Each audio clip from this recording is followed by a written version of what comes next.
হচ্ছে আজকে মানে ব্যাপক আজকে থেকে 12 ঘন্টা আগে ইসরায়েলের উপরে হামলা করছে ইরান, ব্যাপকভাবে অনেক হতাহত হয়েছে।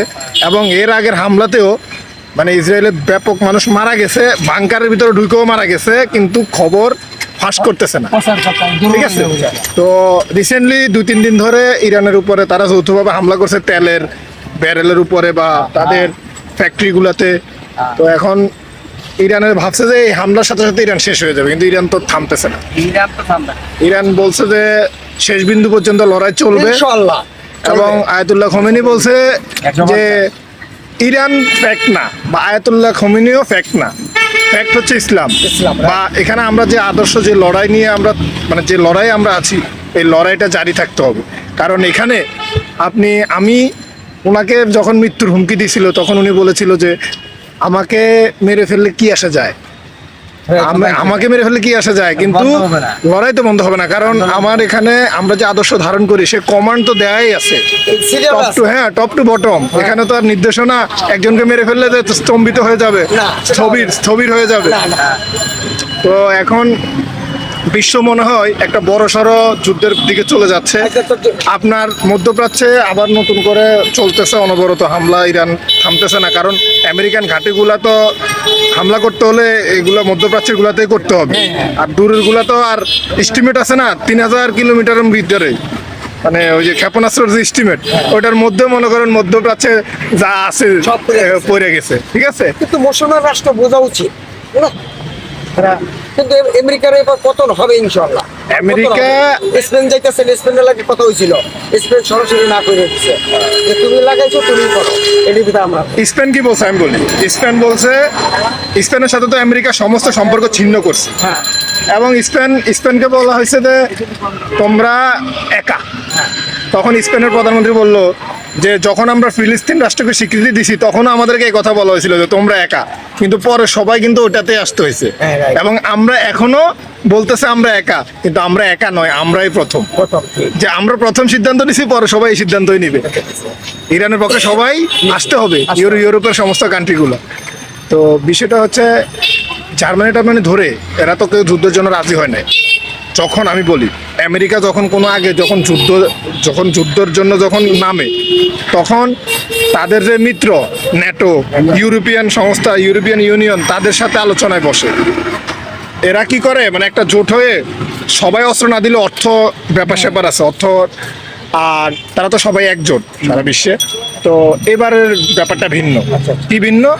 এবার মনে করেন যুদ্ধের জন্য সমর্থন হইতেছে না। এর আগের যুদ্ধগুলোতে ধরেন যেভাবে মনে করেন ইরাকে হামলা, আফগানিস্তানে হামলা করার সময় ওই আমেরিকান মানুষকেও ভুল বোঝানো হয়েছিল যে ওদের উপরে পারমাণবিক বোমা আছে, এরা আমেরিকার জন্য হুমকি। এখন কিন্তু এটা বুঝতেছে না। এখনো আমেরিকা কিন্তু অনেক চেষ্টা করতেছে, কিন্তু জনগণ মানে সমর্থন দিতেছে না কিছু। ঠিক আছে, রিসেন্টলি এক নেভি কর্মকর্তা বলছে যে না, এটা তো ইসরায়েলের যুদ্ধ, আপনি আমাদের উপর চাপাই দিচ্ছেন কেন। তারপর তাকে ইয়ে করছে, অনেক হাত ভেঙে ফেলছে ওনাকে। হ্যাঁ, এখন বুঝে গেছে আমেরিকার সঙ্গে ওরাও বুঝছে, কিন্তু এখন ওরা মনে করেন ওরা চাচ্ছে এখানে, তবে লড়াইটা কিন্তু একটা বড় লড়াই, ফাইনাল লড়াই। কিন্তু যে জিতে সেই টিকবে, আর যে হারবে তো সে হারবে। আবার আয়াতুল্লাহ খোমেনির ছেলে মুস্তফা খোমেনিকে ক্ষমতার জন্য নিযুক্ত করা হয়েছিল আর কি। এখন এরা ওই মুস্তফা খোমেনির মানে লোকেশন ট্র্যাক করে করে গোলা বর্ষণ করতেছে, তাকেও মেরে ফেলার জন্য। কথা বুঝছে, তারা বলতেছে কি আমাদের সমর্থন যাকে দিব সে সরকার হবে।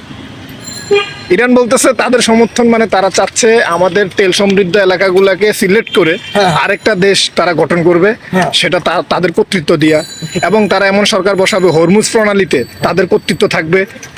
তারা তেল উত্তোলন করবে, কোনো ভ্যাট ট্যাক্স দেওয়া লাগবে না, মানে তারা শোষণ করবে। এরা তো সারা বিশ্বে ভেনেজুয়েলা আছে না, ভেনেজুয়েলা রিসেন্টলি যে তার যে এক নেতাকে তুলে নিয়ে গেল আমেরিকা। পৃথিবীর সবচেয়ে বেশি তেলের খনি হচ্ছে ভেনেজুয়েলা। মানে আরব কান্ট্রি, মানে তেলের খনি ম্যাক্সিমাম হচ্ছে আরব কান্ট্রি কেন্দ্রিক। ভেনেজুয়েলা হচ্ছে লাতিন আমেরিকার একটা দেশ। লাতিন আমেরিকা আমি বলি রাশিয়ার তো একটা প্রতিষ্ঠান না, আমি বলি ভেনেজুয়েলার সাথে সম্পর্ক খুব খারাপ। কেন? কারণ আমেরিকা ওরা সবসময় যেখানে সম্পদ আছে এখানে ধর্ম ফ্যাক্টর না। আমি একটা কথা বলি, ধরেন অনেকে মনে করে কি আমেরিকার উদ্দেশ্য মানে ইসলাম না, আমেরিকার উদ্দেশ্য হচ্ছে কি আমি বলি, ধরেন আপনার এই এলাকাকে তারা টার্গেট করছে, এখানে রাজনৈতিক কর্তৃত্ব স্থাপন করবে বা এখানকার সম্পদ তারা আহরণ করবে, তাহলে এখানে তারা শুধু সরাসরি যুদ্ধ করে তা না, সবসময় তো আর সরাসরি যুদ্ধ করে না। কিছু কিছু বিষয় আছে আপনার বিতর্কত ক্ল্যাশ লাগাবে, এখানকার কালচার কি, এখানকার মানুষের ধর্ম কি, এখানে এগুলোকে কেন্দ্র করে তারা ওই পলিসিগুলো মেক করে। কারো দলে হ্যাঁ যেমন গুলি চালা যায়। হ্যাঁ হ্যাঁ এই যে আইএস এর উত্থান করলো, মানে একটা এলাকাকে ধ্বংস করতে হলে তার ভিতরে রাজনৈতিক সমস্যা তৈরি করতে হবে। হ্যাঁ তার বিপক্ষ নেতা বিপক্ষ আদর্শ দাঁড় করাইতে হবে, বিপক্ষ মানে এভাবে মানে ভিতরে গৃহযুদ্ধ তৈরি করবে, তারপরে যখন মধ্যস্থতা হিসেবে তারা আবির্ভাব করবে, মানে এক একটা তো এক এক সিস্টেমে আসবে, এসে তারপরে মানে যেভাবে তারা সফল হয়। এইবার তো আমার মনে হয় যে এইবারে যেহেতু রাশিয়া, চীন, উত্তর কোরিয়া এভাবে সাপোর্ট দিতে আছে। আমি একটা কথা বলি, এখানে বিষয় হচ্ছে আপনার রাশিয়ার যে ব্যাপারটা, রাশিয়া কিন্তু অর্থনৈতিকভাবে মানে স্টেবল না। দ্বিতীয় হচ্ছে রাশিয়া একটা বড় যুদ্ধে মানে পুরো নেটোর সাথে আমেরিকার যেটা যে ইউক্রেন যুদ্ধ, ওখানে কিন্তু সে ব্যস্ত।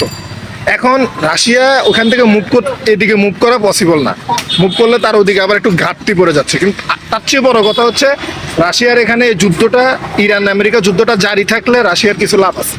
কি লাভ আছে জানেন? এখানে আমেরিকান মনে করেন যে ইয়াগুলা অস্ত্রশস্ত্র মোতায়েন হবে, অর্থরত্ব মোতায়েন হবে, তাহলে তার ওইখানে একটু ইউক্রেনের ওইদিকে একটু মনোযোগ কমবে, তখন ইউক্রেনের উপর তারা হামলা করবে। মানে ইন্টারন্যাশনাল পলিসি তো হচ্ছে ভিন্ন রকম। হ্যাঁ না, চীন বিষয়টা আমি বলি সাপোর্ট দিচ্ছে, কিন্তু সাপোর্টটা কার্যকর সাপোর্ট, সরাসরি যুদ্ধতে অংশ নেবে না। কারণ কি, আমি একটা কথা বলি, চীনের পলিসি টোটালি ভিন্ন। চীন সবসময় করে কি, চীন সরাসরি লড়াই যায় না। চীন হলো সবচেয়ে বেশি বিজনেস পলিসি, ওদের পলিসিটা হচ্ছে 30 বছরের বিজনেস। হ্যাঁ, এবং চীনের বিষয়টা হচ্ছে কি, চীন মানে ক্ষতি এড়ায় চলে, যুদ্ধতে তারা ইয়া না, যে কোনো দিকে তারা হয়তো কূটনৈতিকভাবে গোপন আর সহযোগিতা করলেও গোপনে করে, কথা বুঝছেন? ইরান যে নিজেদের লড়াই করার যে ক্ষমতা আছে, এটা যদি ইরান জারি রাখতে পারে, কারণ এখানে কিছু খেলা আছে কি, সরাসরি পারমাণবিক বোমা তো আর মারতে পারবে না, এটা তো আর বললে হয় না। এখন অন্যান্য অস্ত্র যেমন বিমান, আমি বলি না, আমি একটা কথা বলি, আমেরিকা ধরেন হামলা করবে, তাহলে বিভিন্ন ধরেন মনে করেন বিমান হামলা থেকে শুরু করে বা স্বল্প পাল্লার হামলা এগুলা করতে হলে এসব গোলা বারুদ অস্ত্রগুলা তো মোতায়েন করতে হবে ইরানের আশেপাশে দেশগুলোতে। এবং এখানে বিশাল দীর্ঘমেয়াদী হইলে আমেরিকাতে একটা অস্ত্র তৈরি করতে অনেক খরচ কি, কারণ উন্নত বিশ্বে সব কিছু তো হচ্ছে এক্সপেন্সিভ, দাম বেশি। ওরা সব মোতায়েন করে যদি যুদ্ধটা যদি 2-4-5 বছর লাগে যায়, তাহলে কিন্তু বিশাল অর্থের বিষয় আমেরিকার। হ্যাঁ, এগুলো চিন্তা করে তারা, কারণ এখানে তো ইরান তো আর পারমাণবিক বোমা না মাইরা যদি ইরানের সাথে লড়াই করে, ইরান তো অন্তত 2 বছর লড়াই করবে, এমন তো না যে রাতারাতি থাইমা যাবে, তাই না? আর ইরানের হাতে যে পরিমাণ আনলিমিটেড ক্ষেপণাস্ত্র আছে, কথা বুঝছেন, ওরা তো বিভিন্ন বাংকারে মানে প্রদেশ বানাইছে নিচে, সারিবদ্ধভাবে তারা রেডি করে। হ্যাঁ, ইরান তারা রেডি করে রাখছে। আমি শুনছি যে ইরানের নাকি অস্ত্র ভান্ডার উপরে থেকে বোমা মারলো বলে ভিতরে ঢুকতে হবে। এটা কিছু ইরান কিন্তু অনেক দুর্গম একটা দেশ। আমি বলি ইরানের মধ্যে বিভিন্ন ভূমি আছে, মরুভূমি আছে, পাহাড় আছে, বিভিন্ন জায়গা আছে যেখানে লক্ষ লক্ষ কিলোমিটার কেউ থাকেই না, কথা বলছে, অনেক বড় দেশ কিন্তু। তো এখানে ওই ইরান ওগুলাকে অন্যভাবে কাজে লাগাইছে, এবং তারা আগে থেকেই জানে আমেরিকা যে ইরানের উপর হামলা হবে ভবিষ্যতে, এটা তারা আরো 30 বছর আগে থেকেই জানে। তারা ওইভাবে প্রস্তুতি নিয়ে আসে, তারা ওইভাবে প্রস্তুতি ডে বাই ডে নিছে, এবং তাদেরকে নিয়ে সন্দেহ করে যে তারা পারমাণবিক বোমা হয়তো বানায় ফেলছে, কিন্তু স্বীকৃতি তারা স্বীকার করে নাই। এইটা নিয়ে ইসরায়েল সবসময় ভয়, কারণ ইসরায়েল হলো মূলত এখানে দ্বন্দ্বলি ইরান ইসরায়েল, যেমন ভারত পাকিস্তান, সবকিছু মিলাইয়া এরা। আর এখানে ইসরায়েল তো একটা দখলদার, ইসরায়েল তো শুধু ইসরায়েল তো মানে যদি মনে করেন আশেপাশে যে আরো দখল করতে পারে, ইরানের দিকেও হাত বাড়াবে, কথা বুঝেন নাই? এই জন্য যাই হোক, এখন বিষয় হচ্ছে সর্বোপরি তারা ইরানের প্রস্তুতি হলো কমপক্ষে 2 বছর লড়াই করবে, মানে সম্মুখ যুদ্ধ যেটা তারা বলতেছে আসো। কেন? মানে কোনো মনে করো যে তুমি স্থল অভিযান দিবা, দাও, মানে স্থল অভিযান মানে তুমি সৈন্য পাঠাবা, আসো, আমার সৈন্যরাও রেডি আছে, ঠিক আছে? তুমি মনে করো আমরা অনর্গল বোমা বিস্ফোরণ করবো 2 বছর, হ্যাঁ, এখন মনে করেন ট্রাম্প চিন্তা করতেছে হে তো ভয় পেয়ে গেছে কি রে 2 বছর 2 বছর, এটা তো ছোট মোটো না, প্রতিটা দিন বিলিয়ন বিলিয়ন ডলার খরচ হয়, আপনার কি সম্ভব? নিজেরাই বানায়। আপনার এই যে এক একটা অত্যাধুনিক অস্ত্র, এটা তো কত বড় খরচের বিষয়, এটা তো সোজা মজা কথা ইরানে তো এত খরচ নাই। না, এটা তো নিজের হাতে তৈরি, নিজের হাতে এই যে তৈরি। ওদের কারিগর, নিজস্ব কারিগর, আর তাদের তো তাদের একটা অস্ত্র বানাইতে ওদের হচ্ছে 1000 গুণ বেশি খরচ, নিজস্ব ফ্যাক্টরিতে নিজস্ব উৎপাদনে, আচ্ছা। পাইকারি সিস্টেম কত বুঝেন নাই? আর ওদের শ্রমিক তো তারা নিজেরাই, তাদের শ্রমিক কারিগর তো তারা নিজেরাই। আর আমেরিকা তো বিভিন্ন গবেষণা করে রিসার্চ করে করে তাদের দেশে এই যে অস্ত্রগুলো বানায়, তারা অনেক এক্সপেন্সিভ খরচ করে। মানে ইরানে পারমাণবিক আছে। থাকতে পারে কিন্তু এখনো স্বীকৃত না, তো পারমাণবিক না থাকলেও তাদের হাতে যে স্বল্প পাল্লার যে ক্ষেপণাস্ত্র আছে, এগুলো কিন্তু অনেক ক্ষেত্রে তাদেরকে দীর্ঘ সময় লড়াই করার জন্য। যে মিসাইল গুলি মারতাছে এটি বলে আরো 20 বছর আগের বানাই না, নতুন করে যেটি তৈরি করছে যাই তো দিকে, বুঝছেন?